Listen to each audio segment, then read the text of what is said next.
আসসালামু আলাইকুম বন্ধুরা, আশা করি আপনারা সকলে ভালো আছেন। এক মুসলিম তরুণীর সত্য কাহিনী। বিয়ের রাতে মারা গেল এক নারী। এই ঘটনায় রয়েছে প্রতিটি মুসলমানের জন্য শিক্ষা। তাই আমি আপনাদেরকে অনুরোধ করব ঘটনাটিকে শেষ পর্যন্ত শোনার জন্য। তো চলুন, ভালোবেসে একটি লাইক করে দিন। আজ তার বিয়ে, মহা ধুমধামে চলছে তার সকল আয়োজন। তাকে মেকআপ করিয়ে সুন্দর বিয়ের পোশাক পরানো হলো। এই করতে করতে সন্ধ্যা থেকে এশার আজান হয়ে গেল। তখন সে তার মাকে বলল, মা, আমি অজু করে এশার নামাজ পড়তে চাই। তার মা এতে অবাক হলেন, তুমি কি পাগল হয়ে গেছো নাকি? তখন তিনি বললেন, আমি তোমার মা, আমি তোমাকে নির্দেশ দিচ্ছি তুমি এখন নামাজ পড়বে না। মেয়ে জবাব দিল, নামাজ না পড়ে আমি এখান থেকে যাব না। সে তার মাকে বলল, মা, তুমি জানো নামাজের কোনো মাফ নেই।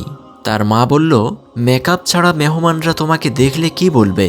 মেয়েটি বলল, তুমি কি এই নিয়ে চিন্তা করো যে আমি সৃষ্টির দৃষ্টিতে সুন্দর কিনা?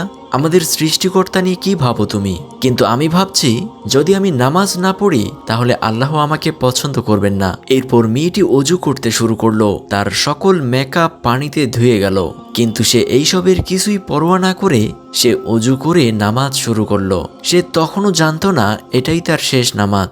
সে যখনই সেজদায় গেল তখনই তার রূহ বের হয়ে গেল। মেয়েটি নামাজ পড়তে পড়তে মারা গেলেন। মহান আল্লাহ যেন আমাদের সবাইকে ঈমানের সহিত মৃত্যু দান করেন এবং 5 ওয়াক্ত নামাজ পড়ার তৌফিক দান করেন। লিখুন আমিন।